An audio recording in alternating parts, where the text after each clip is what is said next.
Thank you. Well, good morning, Stuttgart.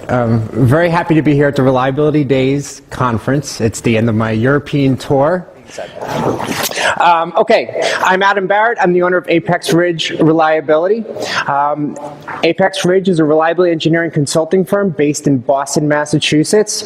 And customers like Boeing, Google, Hyundai Motors hire myself to come and assist with building products and designing products that will always work, never fail for their customers. I do this in two ways. I do this by helping their engineering teams understand and implement reliability tools and methodologies. The second way I do this is working with their leadership to help them create a culture of reliability that ensures these tools are very effective and they get the maximum return on investment. And that's what I want to speak with you about today, is about the culture, a reliability culture. So let's talk about what is the definition of culture. We need to start with having clear definitions. This is very important for any kind of communication. There's a lot of definitions for culture. But in this context, culture is the environment that we're operating in. It's the feelings, it's the rules, it's the people. I used to say that culture, the reliability culture, was the foundation that Design for Reliability was built on. But I don't think that's an accurate description, because the foundation is just a start. It's the environment. It's what continually nurtures or can actually digress something, or it could shape how it works. So it's the environment. We need to think of it as the environment. So what is reliability? There's a lot of definitions. In a lot of ways, it's implemented. I believe one of the best definitions is that reliability are the tools that allow us to make an invention mature. Because inventions and technology have really little value to us until they're mature. They can't deliver what they've created. An example of this is a DC motor that I built with my 10-year-old daughter for her class. They were doing projects on electromagnetism. And this motor, if I can get this to, this motor, although it does work, really has almost no value. This was first done, this type of motor, about 180 years ago. It's kind of cool, right? You see electricity turning into physical motion. Now, you couldn't put a fan blade on that. It wouldn't work. It has no use or no application. It wasn't until it was matured into a full product that now you can't imagine our lives without electric motors. They're in everything we do. So it wasn't until it became matured through reliability process, formal or informal, that it became valuable and we were able to use the technology. So, without a good culture for reliability, Design for Reliability tools that are very powerful have limited impact. So I wanted to talk a little bit about the experiences that I've had and observed, and I know you have as well. I'm sure I'll see a lot of nodding heads, of Design for Reliability tools not being able to yield their maximum value. So some of the common tools that we're very used to using are halt testing, stress margin, reliability growth, accelerated life testing, used in the product development process. So how do they fall short in giving the maximum benefit to the program? Let's take a look at halt testing. Ideally, halt testing should be used at multiple points in the program. We should be using it when we're first creating a technology, even as just a simple subassembly. We should be using it as we're incorporating previous technology. We should be at the point of prototype doing halt testing. And we should be validating at the end the final version and changes from that design input. Now, typically what happens, as we know, is you end up getting to do halt testing once. Right? It's not until there are some prototypes, maybe even after the prototypes, because they were used for functionality testing, that you get to do the halt testing. This is a very limited value in the sense of the design's firm. It becomes very difficult to make the argument to make changes when that is the entire point of halt. The objective of HALT is to yield design input. So the design is now at a point in the program where there's a lot of resistance. You have to show tremendous value or risk to drive a design change. Now, you will drive changes, but to skip the validation testing again later on, there's great risk. Not only do you not know how much you've improved it, you don't know if you've introduced something else. So here's this very powerful tool that yields tremendous return on investment. It can be done very quickly in its individual segments, but we're not getting the maximum benefit from it, simply because of the environment and how it's being used in the program. Another, accelerated life testing. So important, so critical. Because with accelerated life testing, what we're hoping to do is to characterize a fundamental design characteristic, not just reliability, but design characteristic of when a wear-out behavior is going to occur. Now, because it's a design characteristic, it probably is going to happen relatively unified across the entire population. So a premature wear out for what's being advertised the full use life is devastating. So with accelerated life tests, which even though they're compressed can take time, what we're looking to do is characterize the wear out behavior, typically a normal type distribution, and we want to ensure that only a small part of that tail crosses over into the use life and contributing to the failure mode. So to do this, you have to run all your test units to full failure. You can't stop your testing when you've demonstrated this use life. If that turned out to be the point that the nominal design occurred, 50% of your units would fail within your designated use life. So we need to find out how far out that distribution mean is and how tight that standard deviation is. So quite often, the accelerated life testing happens so late that at best, you're staying a little bit ahead of the customer's experience and hopefully can do a recall if you find out something is immature. That is of tremendous expense compared to having indicators within the program. In so many cases in hindsight, it would have been worthwhile to extend product release and have had that information in comparison to having to do a recall. Reliability growth. The objective of reliability growth is to systematically measure and improve reliability during the product development process. This is where we find the input for really important project decisions, because we have established a reliability goal and we are measuring if the product appears to be capable of achieving that goal. We're usually demonstrating this in statistical confidence of the goal. So in doing this, we are observing failures and making corrections and improvements in the process, because that's the other part, is having a consistent root cause analysis methodology. Now, so we can project what we call the virtual MTBF, where these issues we believe we've solved, have we fixed them? But what is critical is a validation phase where you actually show that you have. I mean, this is in alignment with key project management decisions about should we go forward? Do we have technical risk under control? And this validation phase so often is eliminated because there's a sense of confidence that, oh, we saw these issues and we fixed it and we know what we're doing. And without the validation phase being done in the program, what you're effectively doing is handing the validation phase to the customer. And they hate doing that for you. You're not paying them, and they don't like the job, and they're not good at it.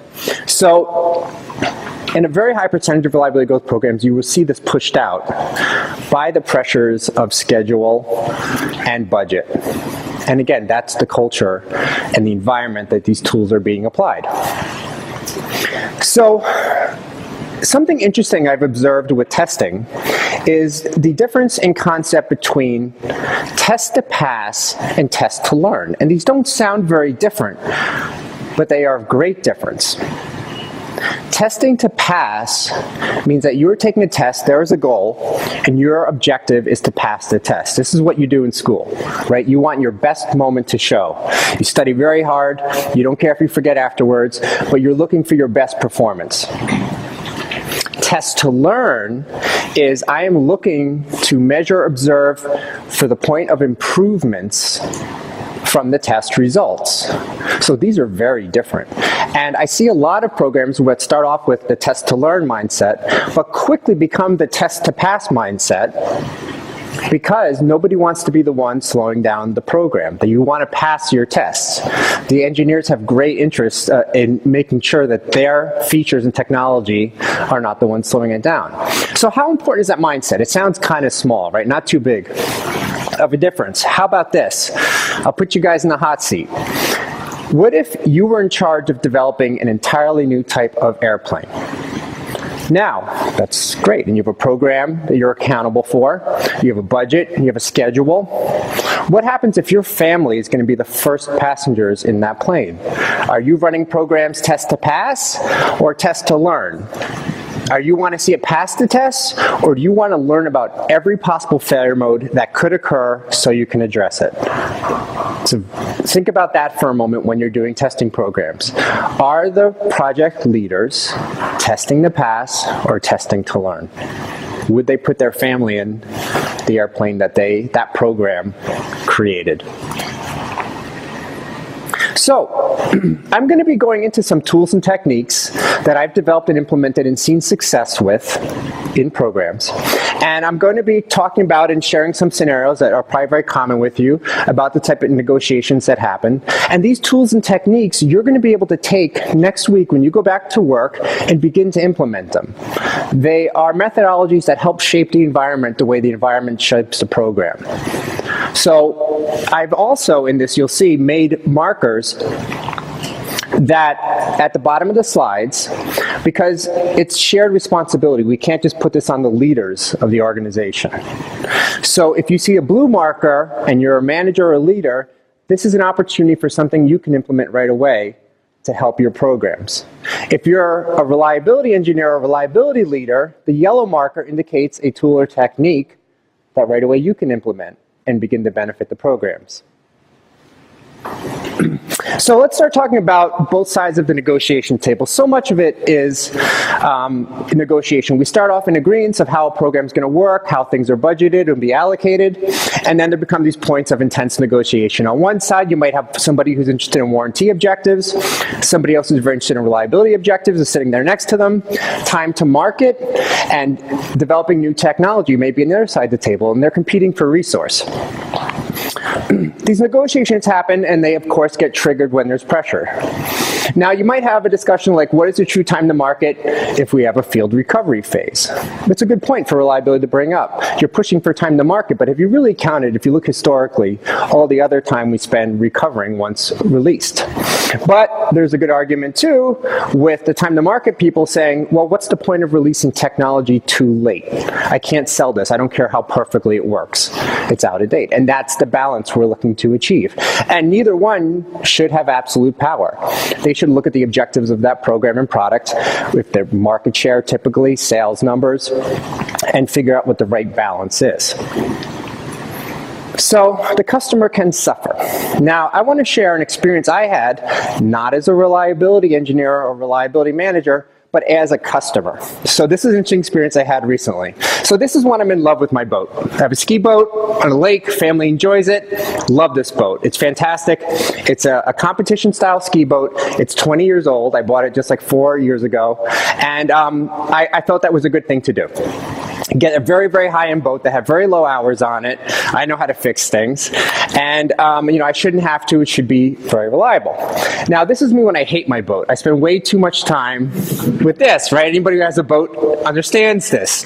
So, but almost all of that time was spent with the fuel injection system, which, when I really got down to it and looked at it closely, it was an automotive-type fuel injection system adapted to this boat. A lot of General Motors part numbers and emblems, and I know cars very well, and I looked at the connectors, and these are typical car-type connectors. So, obviously, in a marine application, that's a big deal. I mean, yes, automotive connectors are meant to be used outdoors, but this is a humidity chamber, right? There's water in the bottom always. You heat it up, evaporates humidity, then you cool it down, and it settles on. You're just doing these thermal cycles and humidity cycles. It's an accelerated life test. So that's why marine-type connectors and electrical connections are very different. So I started to picture in my mind as I'm laying there angrily stripping my knuckles and bleeding, what was the story? How did this happen? How did one of the best manufacturers, the Sport Nautique, Correct Craft, they've been around since 1912, how did they create this? What happened?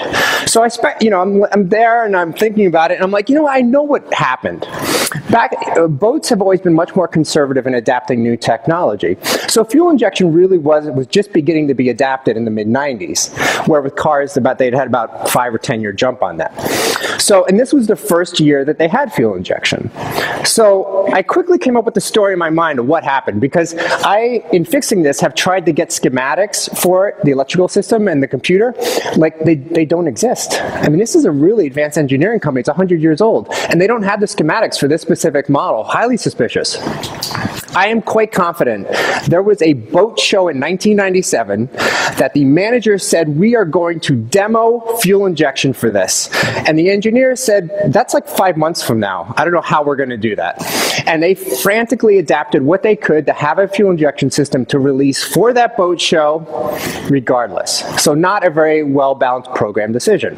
So that was the story I had in my head. Now, I told this story at a conference at the beginning of this year.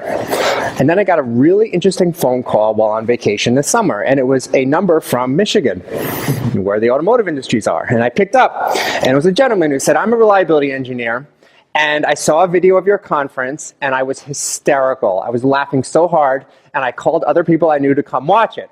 And he said, because your story's right, I know those guys.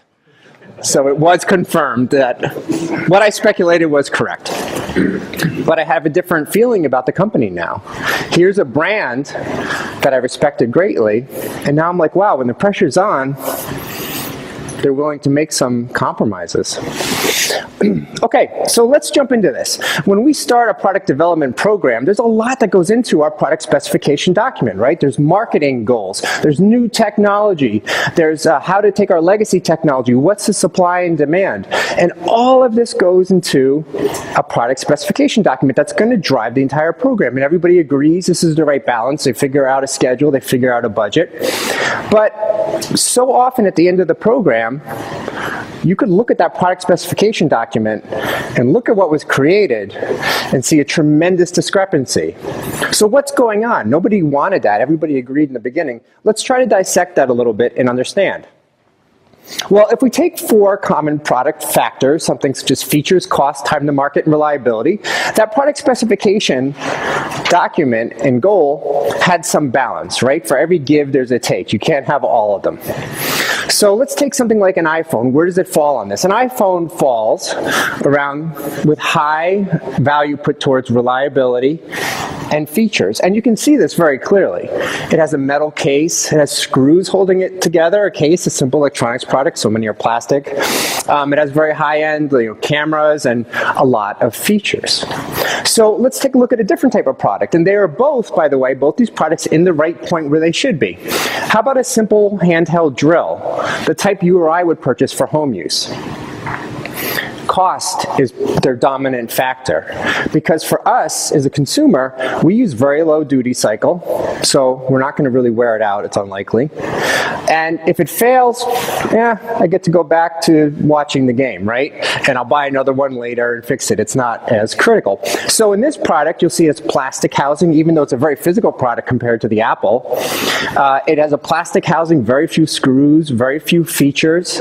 But again, this is the right balance. This is what creates a successful product. For its sibling, the drill that is purchased by the contractor that costs 10 times more, that's worth it to them as metal housing, much more reliable. Do you know why? Because if that thing fails, they have people they're paying at the work site doing nothing. It's an entirely different objective, a different balance. But staying aware of that balance, obviously, through the whole program is critical. So what happens? And you're going to see our first blue marker here. So a company creates their product specifications. It's based on their business objectives. They handle these goals to their employees, and they picture them all holding all the goals together. They have all the goals of the company. They're company people.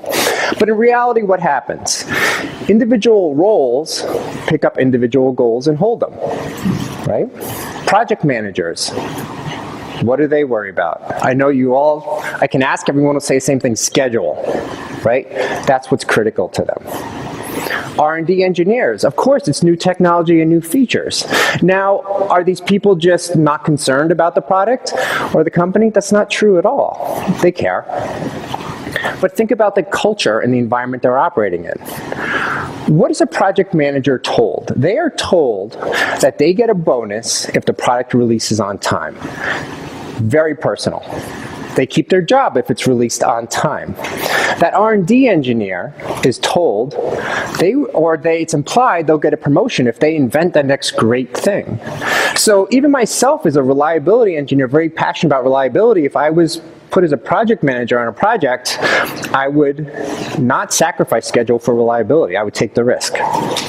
So it's really interesting to see the situation that companies put themselves in where it's so important to them to have this product balance they've created be what they're released, but they're setting up a system that doesn't work that way. Individual people have individual goals to compete, and when you compete, somebody wins. So there's almost no way you can get that result through the forces you've created in the program. So we need to diminish the significance of that negotiation table. How do we do it? How do we get people away from it? Here's one very simple technique I developed and have applied and seen good results. I call it the focus rotation methodology. And the idea here is the entire team holds the same goal for that week, and you rotate through them. So of course, project manager is still primarily concerned about schedule, but for a week, the entire team is aware that the focus goal is schedule. So how is this applied? Very simple. For the standard meetings you have for that week, that's mentioned at the beginning. Our focus goal for this week is schedule. And at the end of the meeting, anything you've talked about that you believe is in relation to that, action items come out. And they're distributed to people that are not the project managers associated with schedule. The next week, new technology. In the standard meetings, you identify what's associated to it, action items, and you keep rotating this. And what happens is it creates these constant points of pulling everybody back to that mindset and collaboration you had when you created a product specification document. It's very simple, but it really works. It stops us from continuing to get isolated and separated. Try it, suggest it. I think you will be surprised that something so simple can have a great impact, because we're talking about mindset and shifting mindset that nurtures and assists the program the same way it can drive it down. Now, I believe this is true that reliability does have a little bit of a disadvantage at the table, and that's not just because I'm a reliability engineer. I think that is when you observe something that is so consistent across so many industries and so many types of products, where at that negotiating table, reliability has the hardest time maintaining resource or standing their ground, there has to be a reason for something that consistent. And in analyzing it, I believe I found one of the factors that are associated to that. It's return on investment and time to return on investment. Out of these factors I have here, reliability is the farthest out on return, right? If you're developing new technology and you're at the negotiation table, you can say, if I don't have this resource, we're not going to have this new technology feature, is not going to be mature within the next 3 or 4 months. I mean, that's easier to negotiate than being a reliability engineer and saying, well, if I don't have this, a year after release, it won't have good reliability performance. A year after release, in a lot of cases, the people you're negotiating with won't even be on the team anymore. They'll be on other projects. How can you use that to leverage a discussion? So I think in addressing this is very important, because it does affect them. I mean, it obviously affects the company, but those people also don't consider the fact they're going to get pulled back into solving that issue, and it's going to stop the work that they are doing. So I think that acknowledging that return on investment and trying to find some techniques to balance that out is very important. I believe the technique that works very well, and I've seen it have very positive effect, I call bounding. And the basis of bounding is in the problem of what I call the dominant priority method. When you're in projects, typically, at any given time, one of the product factors is considered the most critical, right? Today, time to market is everything. Time to market, time to market. It wins every debate and discussion, right? And this continues until something else sends off an alarm. Okay, cost point's out of control. Okay, now it's cost point, cost point, cost point, right? And this continues through the program, where you just simply have this hierarchy that dominates how you make decisions when there's conflict. One example where I experienced this, and it just was so prevalent what had occurred, was a medical device. It was a new type of sensor that measured ratios of gas. And when they started, the technology was going to be a big jump to what's in the market. This actual type of sensor in this application had not been done before. So everything was about features. All the money was going to R&D. And this continued through the program until they realized cost point had gotten totally out of control. What they had developed was actually going to have it was going to be about a 50% more than their original cost point. So everything became about cost point and cost reduction. And this continued for a while. And then, time to market. We'd spend tons of extra time in developing features and a lot of extra time trying to fix cost point. And now time to market was an issue because, of course, when new technology comes out, you might be leading, but your competitors are never far behind. And that was becoming extremely evident that they were going to lose that edge. Now, with all this, what happened is reliability never made it up to the front. All their testing got delayed, and the accelerated life testing didn't even start until the product was released. So effectively, at that point, I was going to watch the customers and what they were doing with it to get the life data more than even the testing. So very unfortunate, it didn't work very well. So the idea that I think gets us on the right track is that it's not simple rank ordering. There's complex equations, if we're really honest, with how we should be considering these different factors working with each other. But you say complex equations, and I'm sure your gut reflex was complex equations. We don't have time for that. That's not going to work. How are we going to figure it out? But right away, in trying to come up with a solution, I realized something. Everybody manages their own household budget. And if you stop and think, those are extremely complex relationships when you try to balance the budget. How do you balance food to entertainment to clothing, right? I mean, something like food, if you say pull 10% out of the budget, I mean, taking it out of food's pretty easy is the first place to pull it. You make more things from scratch, don't buy name brands. It's easy to do. It really doesn't affect much. But if I said pull another 10% and another 10%, you're not going to keep going to food. Because at some point, it gets more and more difficult to do, and you're actually going to hit a threshold, a hard limit, where there's no point going beneath that because you're starving the people of the household. What's the point of the household budget? But then you have other things like vacation, which is very different. Vacation, you can pull some out of it, but at some point you should just cancel. There's a cancel threshold. There's no point flying everybody somewhere for 2 days and flying them back. It makes more sense to cancel the vacation, take that remaining budget, and put it towards entertainment. Simple things you do on the weekends. That makes a lot more sense. Entertainment might be completely linear, and something like clothing might be, all right, we're just going to defer. We can't decide to not buy clothing for too long a period of time, but we can be out of fashion for a year or patch a few holes. So why not just apply this mindset to program, identifying what these different behaviors are like? So for cost point, it simply could be the same thing like food, where you have a hard limit. There's no point selling a base type car at double the price. It's just, there's no point in the program. And you might have features where you have a cancel threshold, where at some point there's no point continuing if you have something like Bluetooth missing from your product. You can't be competitive. So by allowing those factors to constantly keep the product program going towards the goal and really being honest about the relationships and how they affect each other, I think you can have a much more consistent steering towards your goal.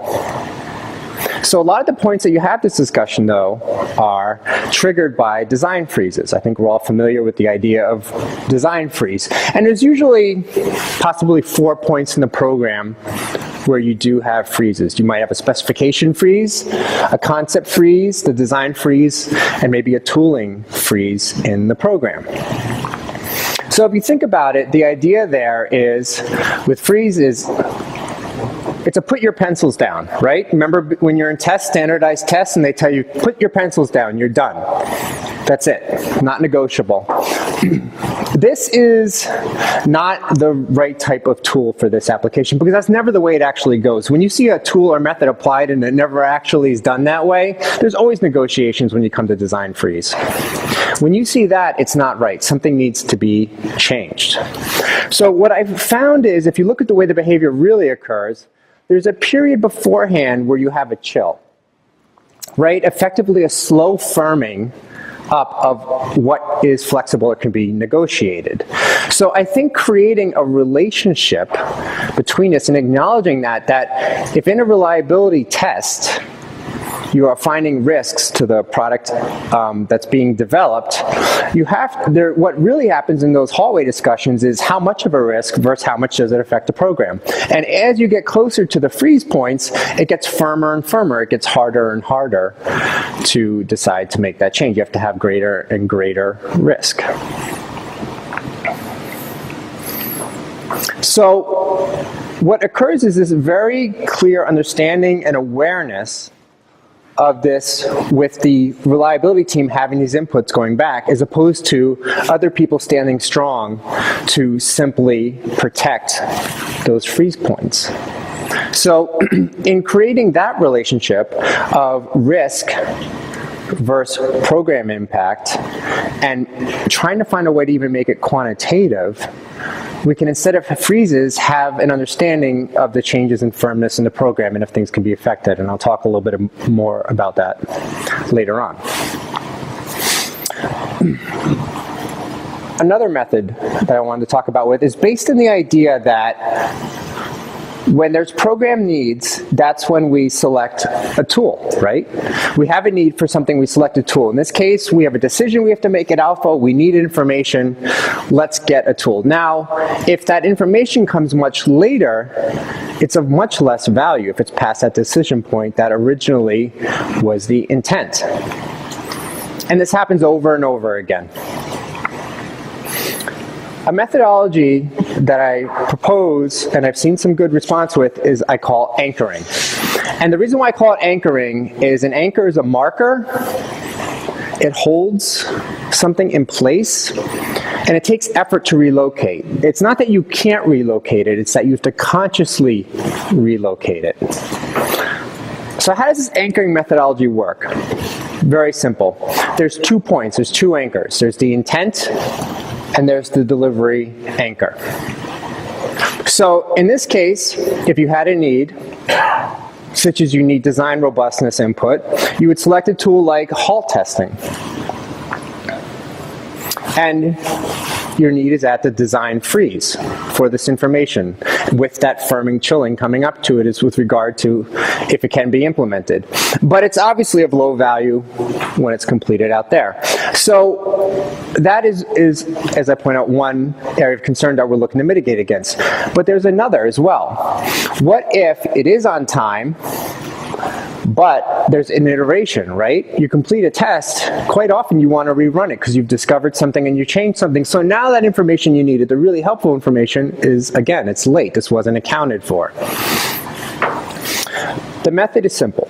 With the intent anchor, the way you create it is you attach it to quantitative risk. So something like a DFMEA, that is where you find the origins of when tools are initiated, right? You find high risk, you say we need to know this piece of information, and the action coming out of the DFMEA is very likely to be that test. So many of them go back to that. So by maintaining that connection and keeping it in the program as something that's highlighted, now there's an understanding of what the consequence is if there's an attempt to renegotiate when that test will start.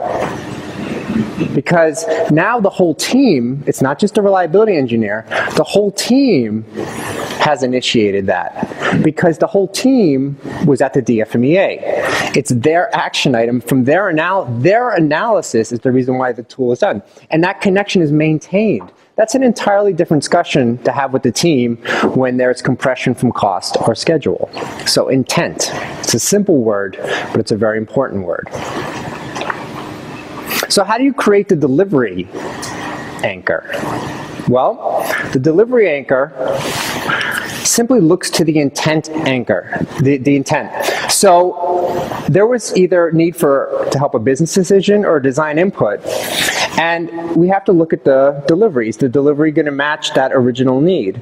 Now, this isn't just important in the sense of negotiating why you have to do the test. As the reliability engineer, you see the yellow marker there, you're also responsible for saying the way this test is going to be implemented, we're not going to get very good value out of it. There's no way we can complete it by this date. And to suggest canceling it, as the reliability engineer, cancel it. Because you want to maintain the perception of high value in these different tools that are executed and always be able to give and take. There are tools that are going to be pressure that you want to maintain, and you can suggest taking resource from here and placing it on the other side. So risk in our environment. Right? We've talked a lot about risk. You talk about DFMEAs. We understand how risk is worked with there.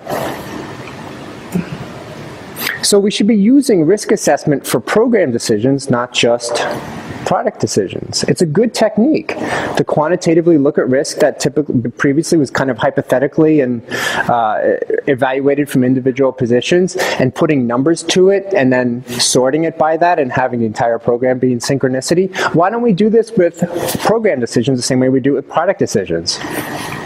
So at DFMEA, the team comes together, and they, through having set definitions for scoring versus effects to the severity, the likelihood of occurrence, the detectability of an issue with the design, they are able to prioritize where they should put resource. A method that I would like to propose is what's called a process risk effects analysis. So you obviously can see the parallel and inspiration from a design failure modes effects analysis. So in this, the team comes together in a similar format. They look at the impact to reliability and the impact to program goals. This is what we're going to be looking to balance.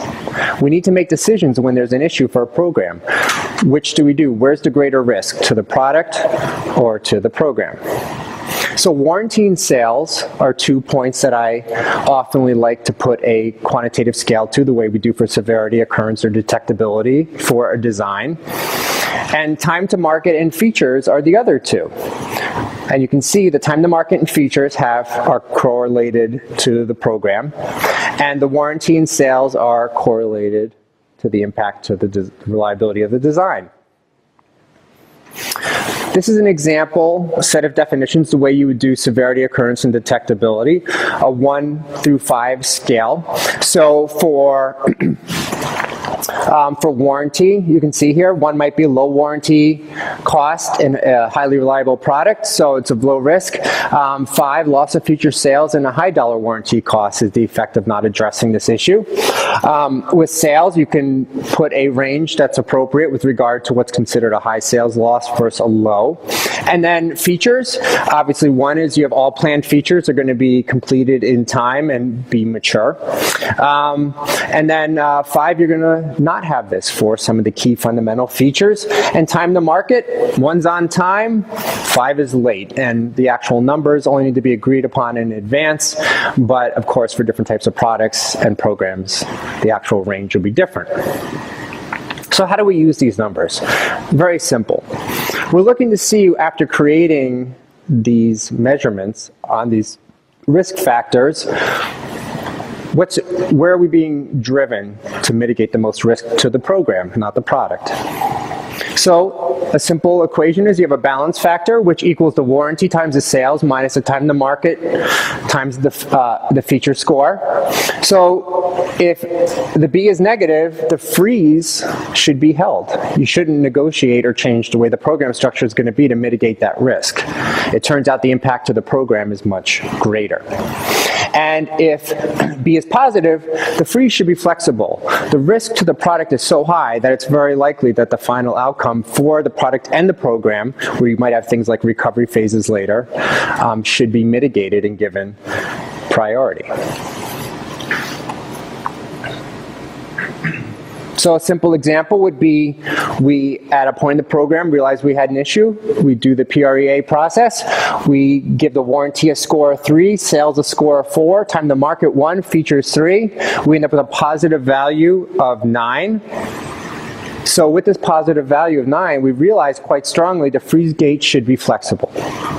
We should allocate the flexibility of schedule or cost to improving the risk we've identified with the product. So again, instead of us all sitting on the opposite sides of that table as I described, we're now together in assessing risk and agreeing upon quantitative values that will feed into a higher level decision together. And at the end, you can't really continue to debate it if you've agreed upon that process in advance and you've already had your input. But you're not on opposite sides of the negotiating table. You're functioning as a team, holding the goals that the company has to hold through, because you're now accountable, taking accountability for the full program the way the company does. So with this, you end up as a team keeping the balance. So reliability culture. It's creating the surroundings for a successful development of reliable products. Thank you very much.